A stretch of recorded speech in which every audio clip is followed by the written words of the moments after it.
याद रखना राम, तुम घर का प्यार छोड़ते हो, तुम घर का प्यार छोड़ते हो तो मैं अपना प्यार छोड़ दूंगा। तुम घर का प्यार छोड़ते हो मैं अपना प्यार छोड़ दूंगा। तुम छोड़ रहे हो अवधपुरी तो मैं संसार छोड़ दूंगा। तुम छोड़ रहे हो अवधपुरी तो मैं संसार छोड़ दूंगा। तुम छोड़ रहे हो अवधपुरी तो मैं संसार छोड़ दूंगा। तुम नहीं रुकते हो, याद रखना, तुम घर का प्यार छोड़ते हो मैं अपना प्यार छोड़ दूंगा। तुम छोड़ रहे हो अवधपुरी तो मैं संसार छोड़ दूंगा। मैं संसार को छोड़कर चला जाऊंगा। मैं यहां तुम्हारे बगैर नहीं रह सकता हूं, ये महाराज कह रहे हैं। और श्री राम ने वो वस्त्र उठाए हाथों में जो कैकेयी ने बन जाने की पोशाक, बन जाने की वर्दी दी थी। थोड़ा थोड़ा और स्थान बना दीजिए बहनों, तू थोड़ी आगे हो जा। ए बेटी आगे हो जा, आगे हो जा बेटे, आगे हो जाओ, जम के आगे हो जाओ, चिंता मत करो। हाँ पीछे हो जाओ बहन जी, आप भी हो जाओ, आगे हो जाओ। देखो पीछे से बहनें और आई हैं।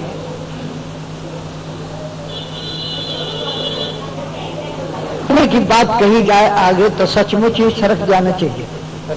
जब बस में भीड़ हो ना, किसी को बिठाना हो तो कंडक्टर के भाई जरा थोड़ा उधर सरकना, तो कितनी वहीं बस यूं करके वहीं बैठा जाते हैं। तो बजी अब बैठिए, अब मेरी बात का तार मत टूटने दीजिए। देखो जब व्यक्ति सभा को बांध करके लेकर अपने साथ लाता है और फिर वो बीच में से श्रृंखला टूटने लगे तो बहुत देर में संभाल में बात आती है।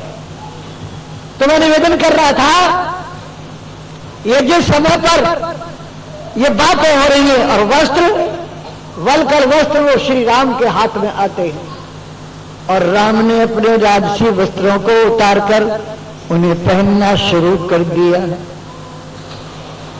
वो राज आभरण राजवसन तत्काल उतरने लगे वहां, कौपीन खड़ाऊ मृगछाला वलकल अब सजने लगे। कौपीन खड़ाऊ मृगछाला छुप गया दिवाकर करुणारस, छुप गया दिवाकर करुणारस, छाया उस समय घटा बनकर बिखरे जब दोनों कंधों पर घुंघराले बाल लटा। जब दोनों कंधों पर घुंघराले बाल लटा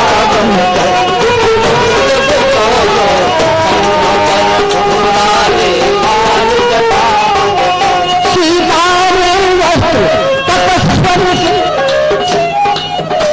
सीता ने वस्त्र तपस्वन की जिस समय उठाई, हाथों में तुरदम परिजन सब कांप उठे, पक्षी चिल्लाए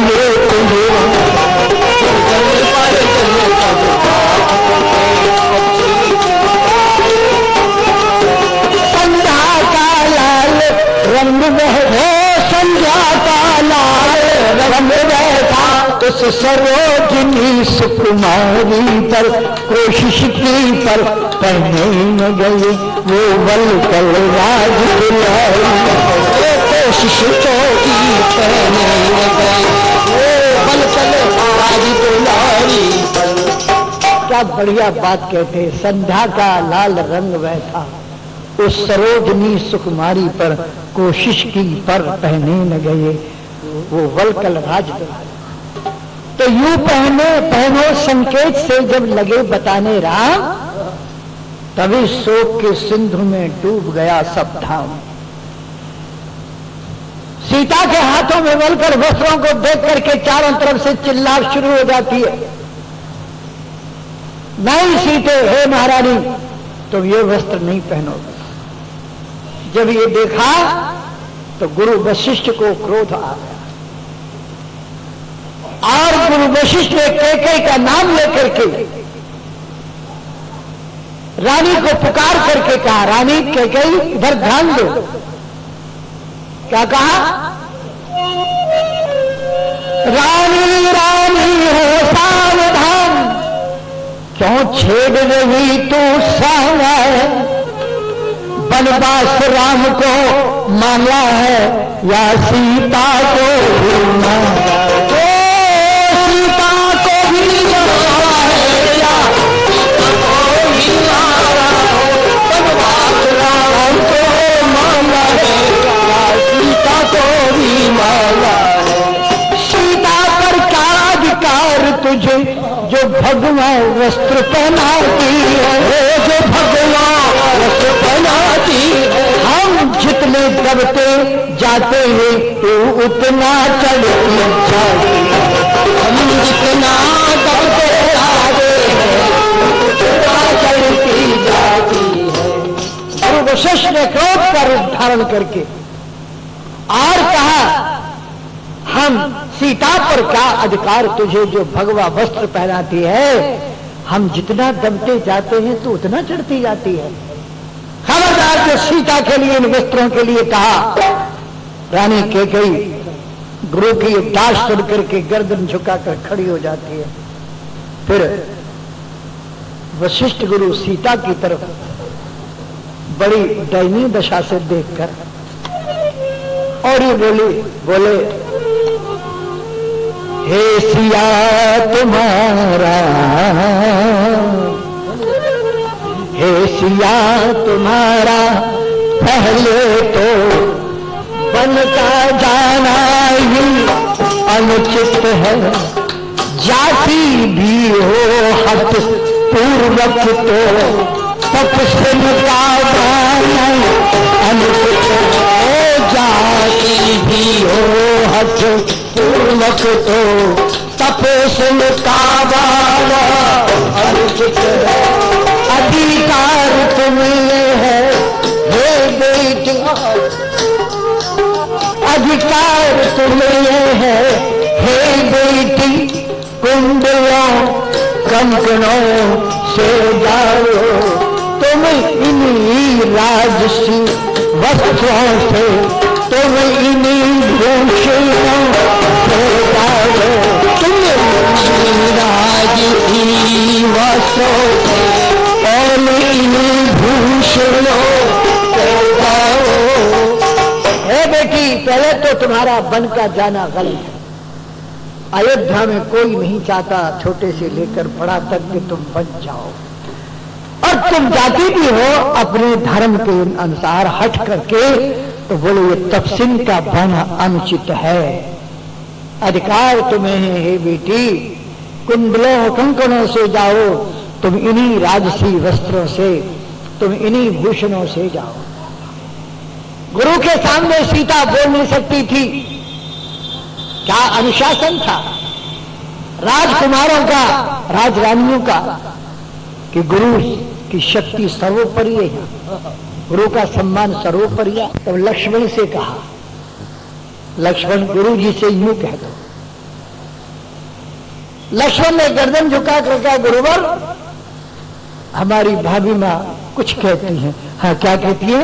बोले वो कहती हैं जब स्वामी तपसी बाने में जाता है तो दासी का रानी समान जाना का शोभा पाता है, और फिर रजनी है साथ चंद्रमा के, दिनकर के साथ सदा दिन है। जब स्वामी तपसी बनते हैं तो दासी पहले तपस्वी है। बड़े पते की बात कही, लेकिन यह गुरु का तो आदेश है। बोले कैसे तपस्वी है? नहीं करते हम स्वीकार। और कह उठे गुरु उस समय फिर इस भांति पुकार। बड़े गजब की बात है, ऐसे तोड़ की बात कहते हैं कि अब कोई भी उनके कथन को, उनके आदेश को टालने की हिम्मत नहीं रखता। बोले देखो बेटी, तुम एक काम करो, जानती हो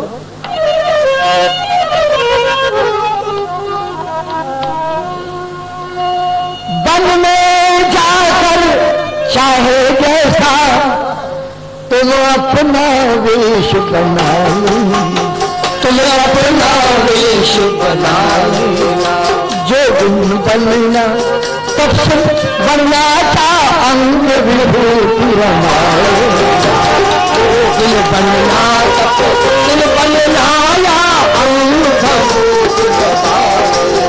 पर हम बूढ़ों के सन्मुख पर हम बूढ़ों के सन्मुख तो रानी ही बनी रहो बेटी, रानी ही बनी रहो बेटी। मैं उनसे पहले तब से हुलत ऐसे शब्द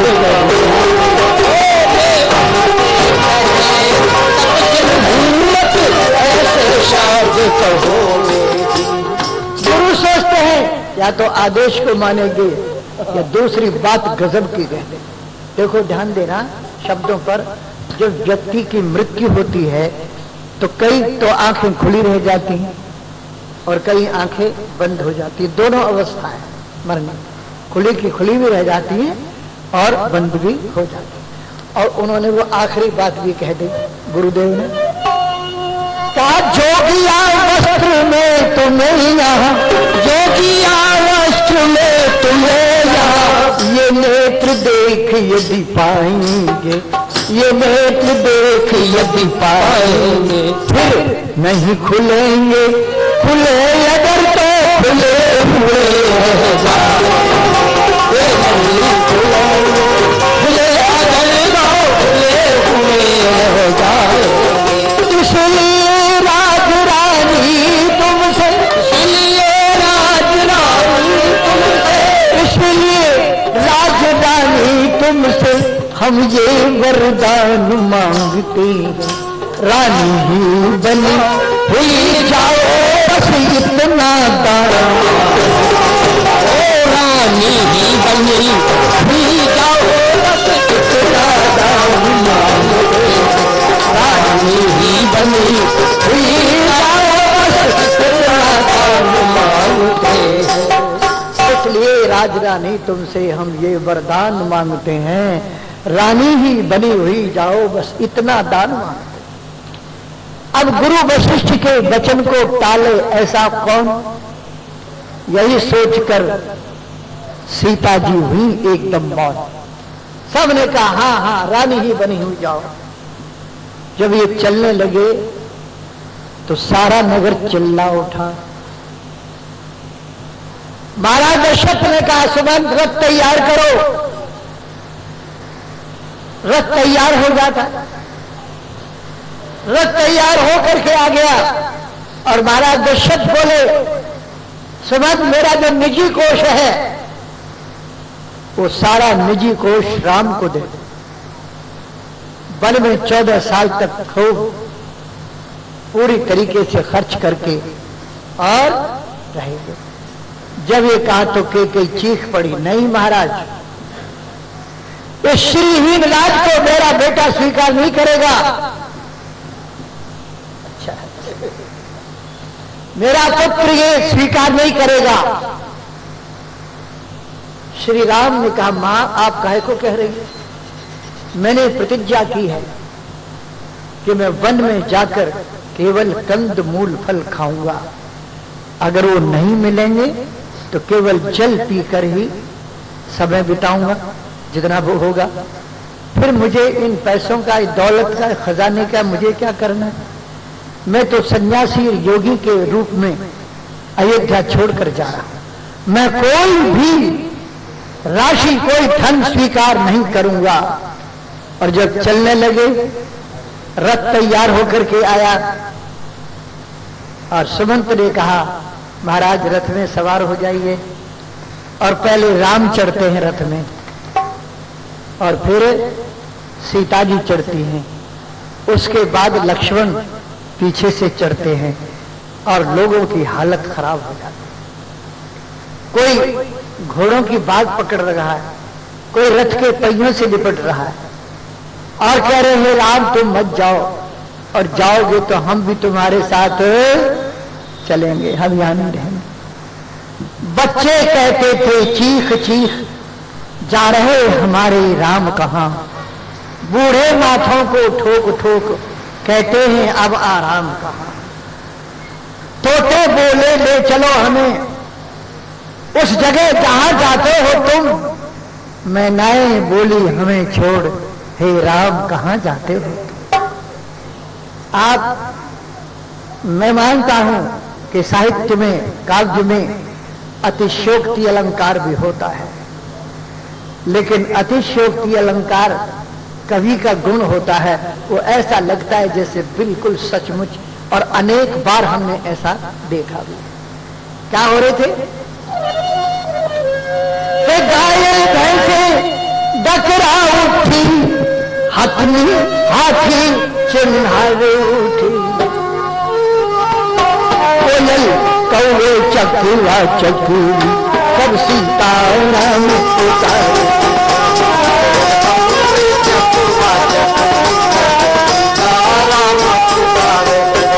पतझाड़ो हो गया बागों में, बेले बिरवे मुरझाई, कदली दल तुलसी दल सूखे फूले मुरझाई। तालाब हाथ बागड़ी कुआ सब नहर नदियां सूख गई, बच्चे वाली माताओं की उस समय छातियां सूख गई। बच्चे वाली माताओं की और रथ आगे आगे बढ़ रहा है, और चक्रवर्ती राजा दशरथ, चक्रवर्ती सम्राट रथ की उड़ती हुई धूल के अंदर मिला हुआ जा रहा है, नंगे पैरों दोनों हाथ उठाकर। राम रुक जाओ, हे सुमंत रथ को धीरे चलाओ, मैं अपने पुत्रों की छवि और अधिक देर तक देख सकूं। राम कहते हैं रथ को शीघ्र तेज चलाओ, जितनी देर हम यहां रहेंगे पूज्य पितृवर का सद्दाप उतना ही बढ़ता रहेगा, इसलिए तेज करो। सुमंत कहता है क्या करूं? महाराज कहते हैं रथ को धीरे चलाओ, आप कहते हैं रथ को तेज चलाओ। जब वापस आकर महाराज मुझसे पूछेंगे मैंने कहा था रथ धीमे चलाओ, तुमने मेरी आज्ञा क्यों नहीं मानी, तब राम समझाकर धीरे से कहते कह देना शोर बहुत था, समझ में नहीं आया। सुना ना क्या व्यवहारिक बात कहते हैं, क्या बढ़िया व्यवहारिक बात कहिए। पिता को शोक संतप्त से बचाने के लिए क्या बढ़िया बात कहते हैं। और महाराज कहते हुए चले जा रहे हैं, और उस समय पर एक बात कहते हैं राजा दशरथ, हे सुमंत तुम मेरे बेटों को ले जा रहे हो, और एक काम करना, इन्हें 2-4 दिन घुमा करके जंगल में और तुम वापस लेकर आ जाना। जब तक तुम वापस लौट कर आओगे तब तक मैं तुम्हारे इंतजार में जिंदा रहूंगा, और अगर तुम खाली रथ लेकर आए तो मैं समझूंगा कि मौत ने, यमराज ने ये रथ मुझे लेने के लिए भेजा है। ऐसा कहकर मैं बात को, पूरी रामायण को वैसे नहीं मैं सुनाना चाहता, मैं बात को संक्षिप्त करके और जो मुख्य प्रेरक प्रसंग हैं उनको ही आपके सामने सुनाना चाहता हूं। मंत्री वर्ग ने पकड़ करके महाराज को वापस ले आते हैं और रथ चला जाता है। सारी अयोध्या नगर के लोग श्री राम के पीछे पीछे चलते हैं। शाम तक सफर किया लोगों ने पैदल। श्री राम ने रथ में रात को जाकर के एक जगह सब भूखे प्यासे लोग टिक जाते हैं और सो जाते हैं, थके हुए नींद में सोते। उस वक्त श्री राम मेरी तरफ निगाह रखो कि क्या देखते हो बार बार। आधी रात के वक्त श्री राम ने उठ करके कहा हे मंत्री, हे सुमंत, धीरे से उठो। क्या करो? हे मंत्री वर है यही समय, रथ इसी वक्त तैयार करो। तमसा रहते रहते हमको तमसा नदी से पार करो। तमसा अंधेरा सा, रहते रहते, और तमसा नदी का नाम है, तमसा नदी के पार करो। फिर भी ये सुन लो, दड़ा छोड़ ले चलो कुराहों से रथ को। क्यों समझ गए क्या मंत्रीवर मेरे इस गूढ़ मनोरथ को? लोग जागे नहीं, धीरे से सावधानी से, और कुराहों से रथ को वापस अयोध्या की तरफ मोड़ के फिर दूर कर चल ताकि निशान में ढूंढ सके लोग, और तुम हमें यहां से निकालो। और बड़ी प्यारी बात कहते हैं, कहा इसलिए प्रात होते होते हो जाए पार हम गंगा के, पुरजन उस समय विवश होकर पकड़ेंगे मार्ग अयोध्या के। और बोले देखो कारण ये है, ये पूर्वासी जाएंगे मेरे साथ कहां, वनवासी और गृहस्थों के रहते हैं मेरे साथ कहां। और यही हुआ, रथ को उसी समय पर सब लोगों को सोते छोड़ करके और घुमाते घुमाते, रथ को घुमाते घुमाते और गंगा पर ले गए। वहां वाल्मीकि रामायण में लिखा है कि उस गंगा के किनारे पर श्रृंगेरपुर नामक एक राजधानी थी, नगर था। वहां पर एक निषाद जाति का गुह्य नाम का राजा राज करता, जो श्री राम का मित्र था, बहुत जबरदस्त नाविक था, ना नाव चलाने वालों का सरदार था। हाँ, ये निषाद जाति का राजा था। और कहा जब राम वहां पर पहुंचे और इन्हें पता लगा तो अपने बूढ़े मंत्रियों से घिरा हुआ ये राम का स्वागत करने के लिए पहुंचा। और वहां देखा, राम ने निषाद को आते हुए देखा दूर से, और राम निषाद राज कहकर ऐसे भागते हैं और दोनों छाती मिलाकर मिलते हैं प्रेम से। जब ये पता चलता है कि श्री राम 14 वर्ष के लिए आए हैं, तो वो प्रार्थना करते हैं आप मेरे घर पर ही रहो। वाल्मीकि रामायण में कई सब्जियां, बढ़िया बढ़िया चटनी, बढ़िया बढ़िया अचार वो लेकर आए। एक जगह हम शादी में गए थे, तो लाला जी बड़े आदमी थे, उनकी एक रिश्तेदारी पास में थी।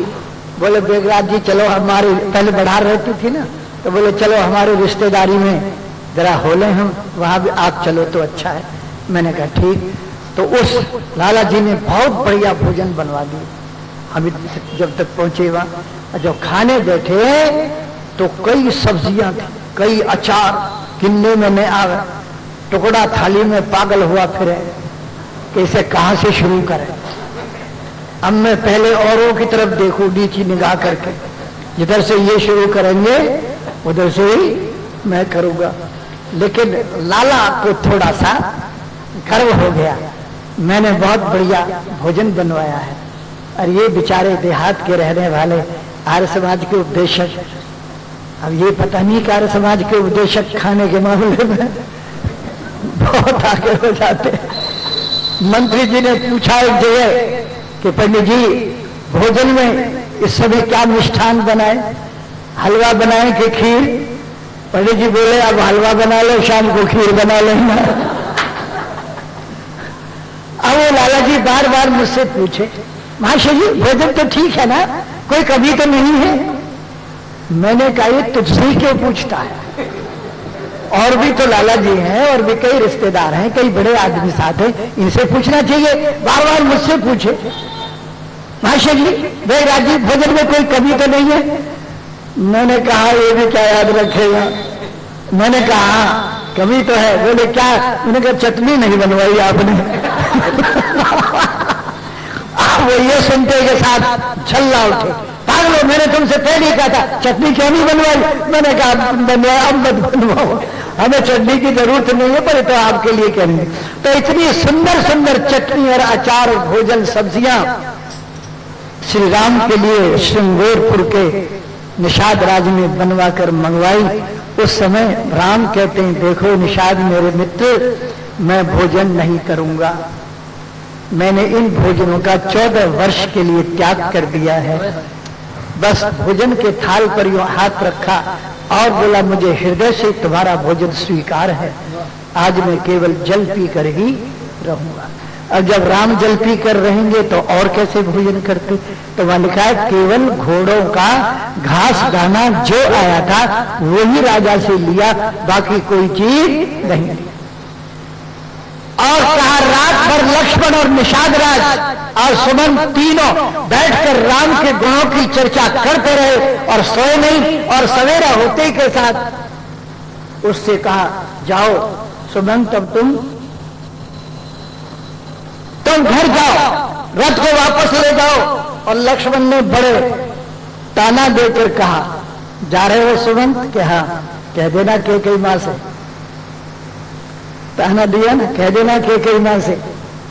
क्या कहना माता कैकेयी से, घी के चिराग जलवाए वो, हम कांटे थे सो निकल गए, निष्कम तक राज चलाए।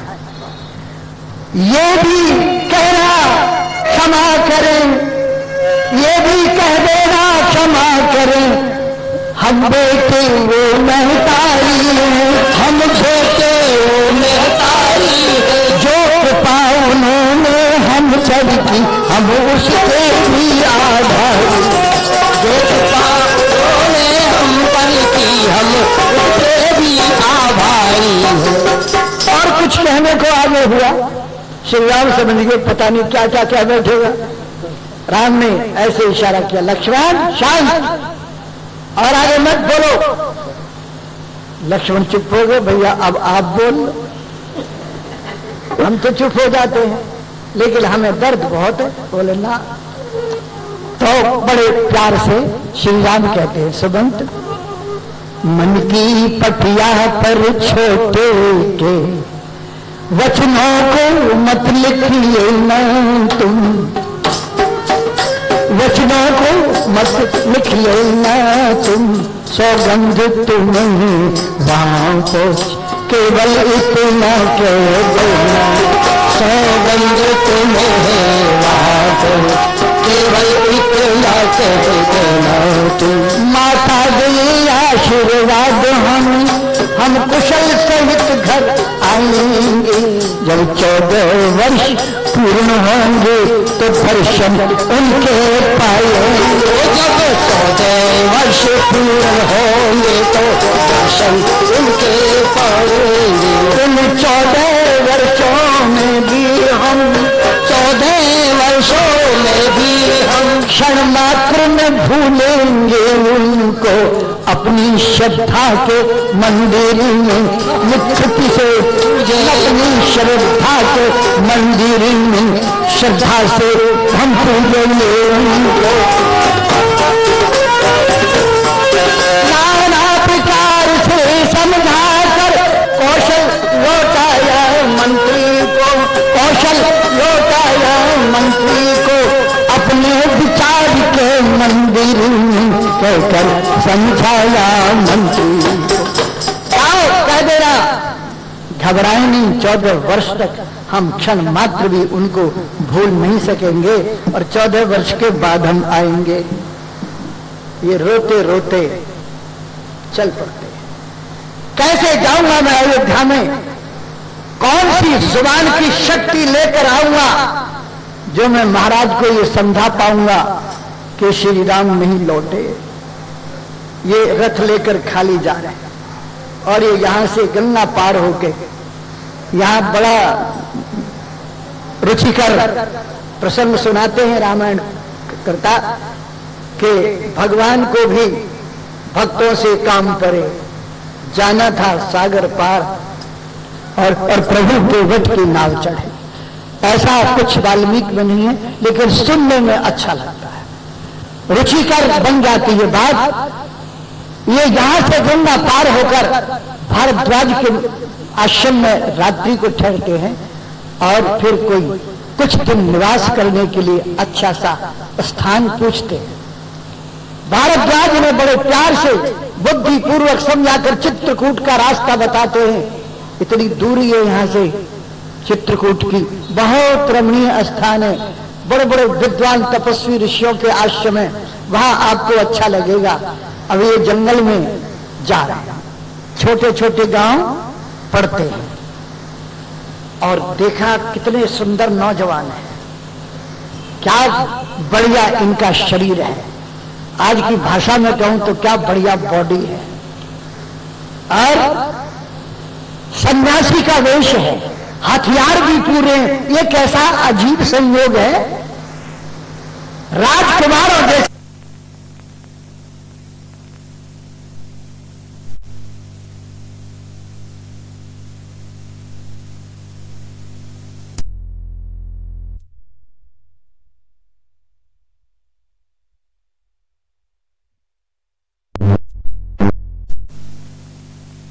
जंगल में जा रहे हैं, छोटे छोटे गांव पड़ते हैं, और देखा कितने सुंदर नौजवान हैं, क्या बढ़िया इनका शरीर है, आज की भाषा में कहूं तो क्या बढ़िया बॉडी है, और सन्यासी का वेश है, हथियार भी पूरे हैं। ये कैसा अजीब संयोग है, राजकुमार और जैसे सुंदर और नंगे पैर हैं,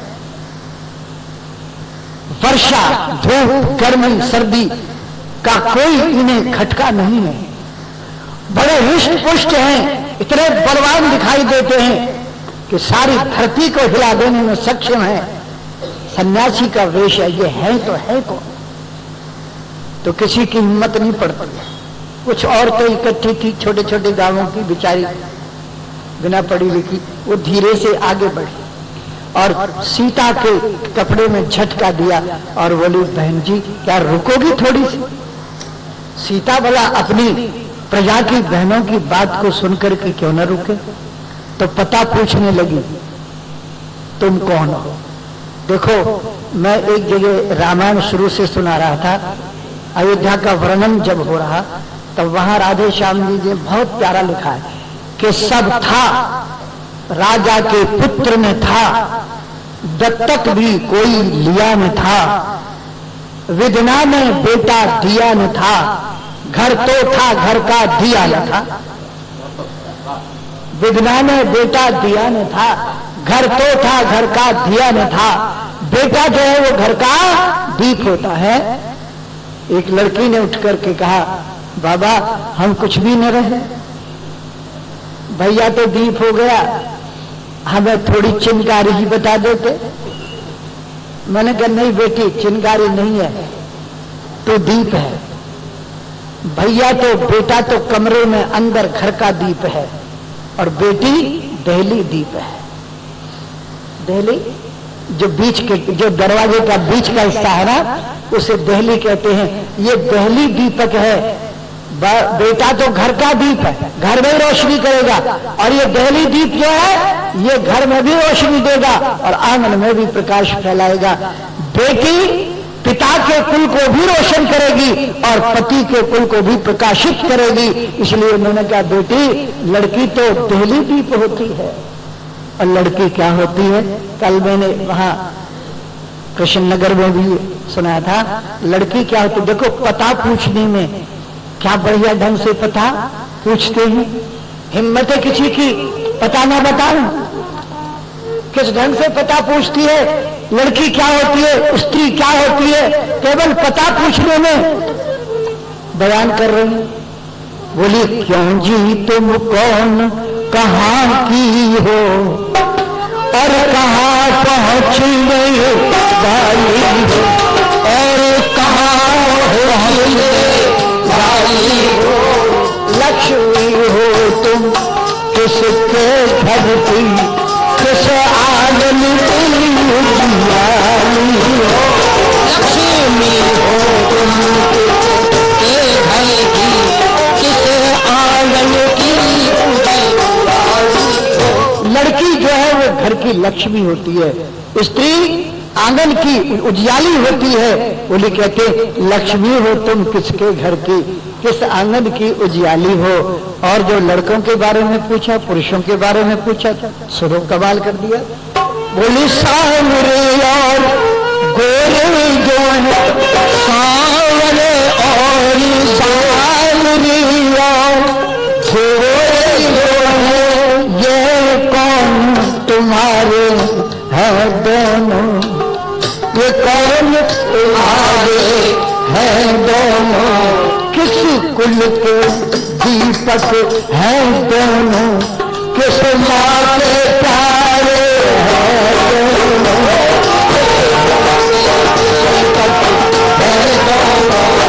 किस माँ के प्यारे हैं दोनों। क्या बढ़िया बात कहते हैं, किस कुल के दीपक हैं दोनों, किस माँ के प्यारे हैं दोनों। सीता ने भी परिचय दिया और ऐसा परिचय दिया कि एक का परिचय दे और दोनों का परिचय मिल जाए, है ना। क्या बढ़िया बात। सीता बोली अच्छा आप सुनना चाहते हो तो पहले श्री राम का परिचय नहीं दिया, पहले लक्ष्मण का परिचय दिया। फिर वो लिखिए गोरे गोर, फिर बोले कि वो गोरे गोरे ये मेरे देवर है बहनों, ये मेरे देवर है बहनों, लक्ष्मण है नाम विदित इनका, अवधेश कुमार लक्ष्मण है नाम विदित इनका, अवधेश कुमार है। सब समझ गई, अच्छा ये देवर हैं तो समझ गई वो तो वही होगा फिर। ये भी तो पता है। अच्छा लेकिन लड़कियां जो औरतें क्यों मानती, जब तक बात को पूरी खुलासा न कर ले ये क्यों रुके। बोले अच्छा अच्छा भाई ये आपके देवर हैं, और फिर बोले फिर वो, बोले कि वो है। क्या बढ़िया बात। और देखो स्त्री की लाज की कितनी रक्षा की, क्या बढ़िया बात की। क्या बोली, सीता ने पट घूंघट में, सीता ने पटी घूंघट में, बतला कर तिरछे नैनों से, ये मुझ दासी के स्वामी हैं, कह दिया सिया ने शरणों से, ये दासी के स्वामी हैं, कह दिया सिया ने शरणों से। स्त्री की लाज की रक्षा की, और आंखों में लाज होती है। कवि लोग जो है ना जो की त्यों बात का वर्णन करते हैं। एक मुझे दो शब्द याद आ गए। एक कवि ने कहा कि प्राण बोले पीर अंतर नहीं छुपाना जानते हम। प्राण बोले हमें कोई दर्द होता है, अरे बच्चे अरे नीचे बैठो, बाबा को क्यों सता रहे, नीचे बैठो, नीचे चलो छोड़ो। बात यह है बच्चे बाबा की गोद नहीं छोड़ना चाहते और बाबा भी गोद से अलग नहीं करना चाहता। क्या भैया, अरे यही तो सचमुच गृहस्थ का आनंद है, और क्या है, यही तो सुख है। चाणक्य कहते हैं पुत्र का स्पर्श जिस समय होता है उस सुख का वर्णन कोई दुनिया में नहीं कर सकता। तो मैं कह रहा था, क्या कह रहा था, हाँ, तो प्राण कहते हैं हमारे अंदर कोई दुख होता है, दर्द होता है तो हम उसे बता नहीं सकते। प्राण बोले देखो सुनना बुद्धिपूर्वक है। मैं इसलिए सुना रहा हूं कि आप साहित्य को बड़े गौर से सुनते हैं, और मैं भजन भी वही गाता हूं जो साहित्य से मिलते जुलते हैं। क्या, प्राण बोले पीर अंतर में छुपाना जानते हम, तो अधर बोले पीर को हम गुनगुनाना जानते हैं। हम तो दर्द को गुनगुना देते हैं, बता देते हैं। तो प्राण बोले पीर को हम गुनगुनाना जानते हैं। देखिए जब आंखों की बारी आई तो कवि ने पहले कह दिया प्रथम तो सकुचे, अगर संकोच ना करते तो फिर नैनों की लाज चली जाती। प्राण बोले पीर अंतर में छुपाना जानते हैं, तो अधर बोले पीर को हम गुनगुनाना जानते हैं। तो प्रथम तो सकुचे फिर लजीले नयन बोले हम धधकती आग को पानी बनाना जानते। यह कितनी बढ़िया बात बताती है। सीता ने पट घूंघट में ही बतलाकर तिरछे नैनों से ये मुझ दासी के स्वामी हैं कह दिया सिया ने सैनों से। इस प्रकार से लोगों से मिलते हुए और सब बातें करते हुए चित्रकूट पर जाकर बहुत बढ़िया सुंदर पर्णकुटी बना लेते हैं।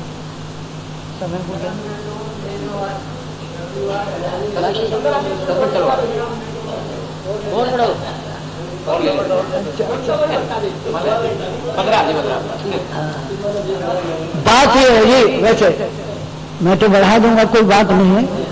आपको अब तो आपकी हाजिरी भी बढ़ती जा रही है और आपको सुनने का आपका ढंग जो है उससे तो उत्साह। वरना देखो मैं अब दिन में अधिकांश तो इतना बोलता हूं तो एक ही बार बोलता हूं, 2 घंटे एक बार, नहीं तो 1-1 घंटे 2 बार। अब यहाँ 3-3 बार चलेगा तो चलेगा, कोई बात नहीं।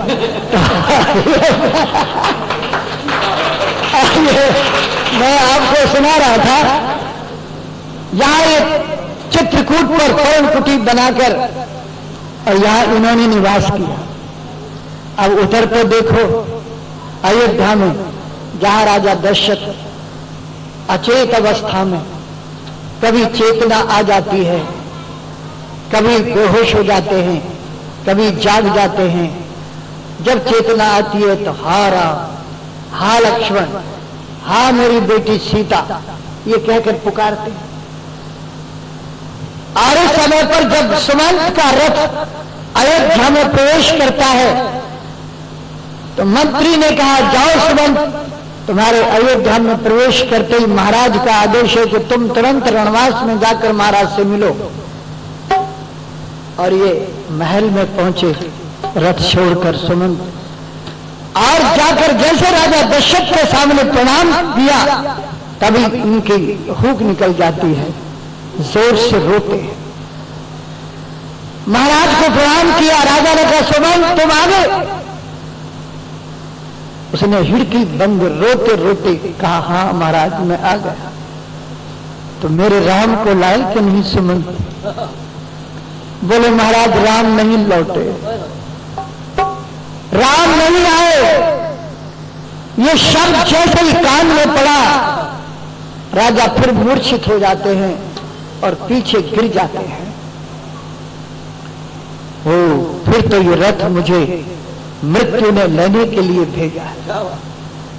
सुमंत मैंने तुमसे कहा नहीं था कि तुम बड़े वाक्पटु हो, तुम्हारा वाक चातुर्य इतना प्रबल है कि तुम किसी को भी समझाने में समर्थ हो। तो मेरे पुत्र को नहीं ला सके सुमंत, अंत में मेरी एक ये इच्छा भी पूरी नहीं कर सके। और ऐसा कहकर गिर जाते हा राम कहकर। तीनों रानियां पास आ जाती हैं और महाराज दशरथ रोते रोते कहते हैं कौशल्या क्या तुम मेरे पास हो? हाँ दो मैं आपके पास हूं। कौशल्या तुम मुझे स्पर्श करो, मेरी आंखों की शक्ति चली गई है, अब मैं देख नहीं सकता। तुम मुझे स्पर्श करके मुझे छू करके ये अपने यहां होने का एहसास कराओ। मुझे इस समय कुछ नहीं दिख रहा कौशल्या। हाँ मुझे दिख रहा है, अच्छी तरह दिख रहा है। एक बूढ़ा और एक बुढ़िया जो दोनों अंधे हैं दोनों रो रो कर खींच करके मेरी तरफ उंगली का इशारा करके कहते हैं, राजा क्या तू ही दशरथ है ना, जिसने हम बूढ़े दो अंधे माता पिता का सहारा छीना था, जवानी में हमारे बेटे को मारकर तुमने हमारे बुढ़ापे की लकड़ी छीनी थी।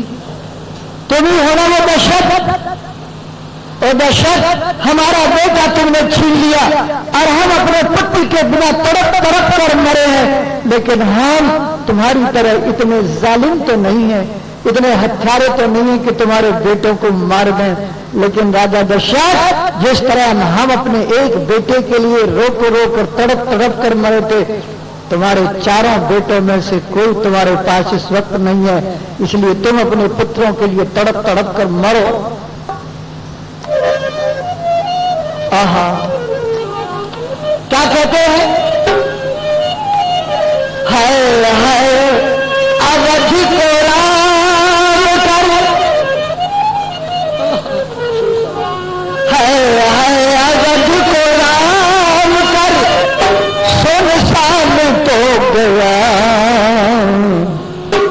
अब प्राण क्यों न जाए, अब प्राण क्यों न जाए, मेरा प्राण तो गया, अब प्राण क्यों न जाए, मेरा प्राण तो गया, अब प्राण क्यों न जाए, मेरा प्राण तो गया, अब प्राण न जाए।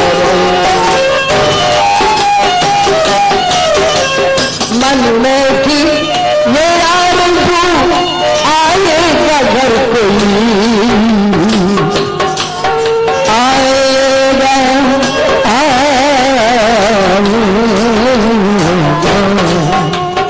मन में थी ये आरज़ू, आएगा घर कोई, हम देखते रह गए, हम देखते रह गए, मेहमान तो गया, हम देखते रह गए, मेहमान तो गया, हम देखते रह गए, मेहमान तो गया, देखते रह गए।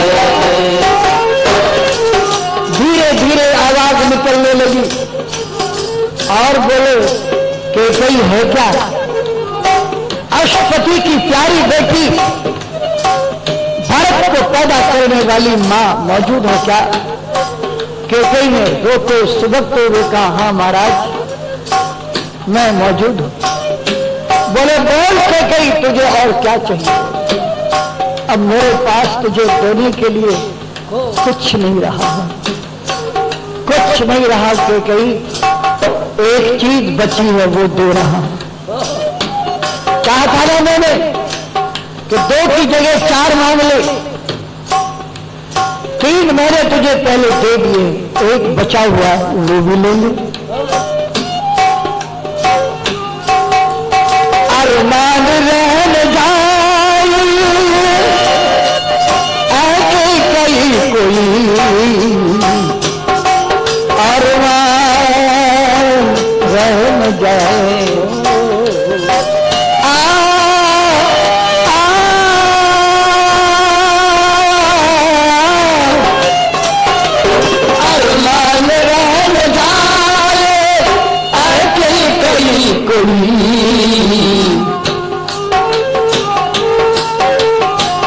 क्या अरमान रहन जाए आगे कहीं कोई, बलिदान भी तू ले मेरा, बलिदान भी तू ले मेरा, वरदान तो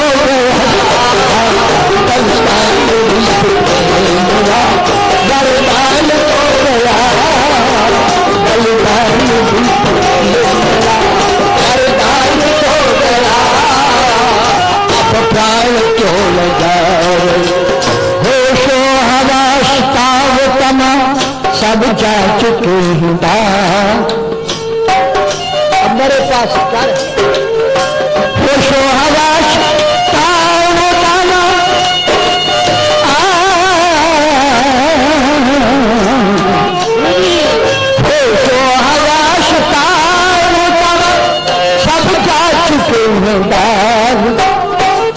हम भी जा रहे हैं, अब हम भी जा रहे हैं, सामान तो गया, अब हम भी जा रहे हैं, सामान तो गया, अब हम भी जा रहे हैं, सामान तो गया, अब हम भी जा रहे हैं।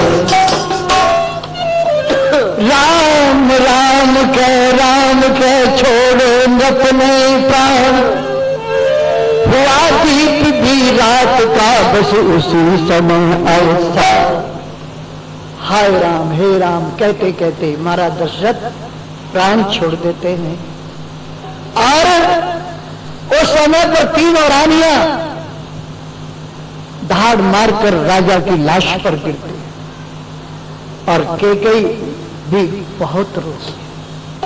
देखो याद रखना, कोई घमंड मत करना कि मेरे बहुत लड़के हैं, कोई घमंड मत करना कि मेरा परिवार बड़ा है, पता नहीं चलता अंत में क्या हो जाए।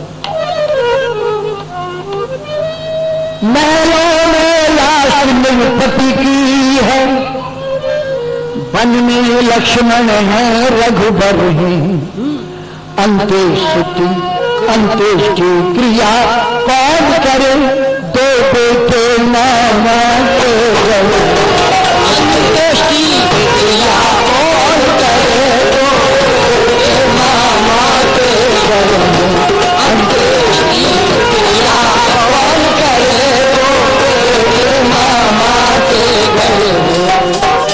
संसार चक्र की चाल यहाँ प्रत्यक्ष दिखाई पड़ती है, संसार चक्र की चालियां प्रत्यक्ष दिखाई पड़ती है। प्यारे भाइयों, संसार चक्र की चाल यहाँ प्रत्यक्ष दिखाई पड़ती है। हो चार चार बेटे जिसके उसकी यूं लाश बिनती है। ठीक कितने बजे शुरू हो? 2:30 बजे। और इस प्रसंग को यहीं से याद रखना। और आपकी आंखें गीली हो जाएंगी। मैं देखता हूं ये किसका फसाना है, ये किसकी कहानी है, सुनकर जिसे महफिल की हर आंख में पानी है। लाखों वर्ष हो गए श्री राम को, कितने लाख वर्ष, 9 लाख से ऊपर, और आज भी हमारी आंखों में उनके बयान सुनकर के, वर्णन सुनकर पानी आ जाता है। इसलिए हम राम की तरह अपने परिवारों को बनाएं, जीवन को बनाएं, तब हमारा रामायण का सुनना लाभदायक है। आपने बड़े ढंग से सुना है। भगवान आपका कल्याण करे। यहाँ के आगे का प्रसंग जो है वो दोपहर बाद शुरू करेंगे।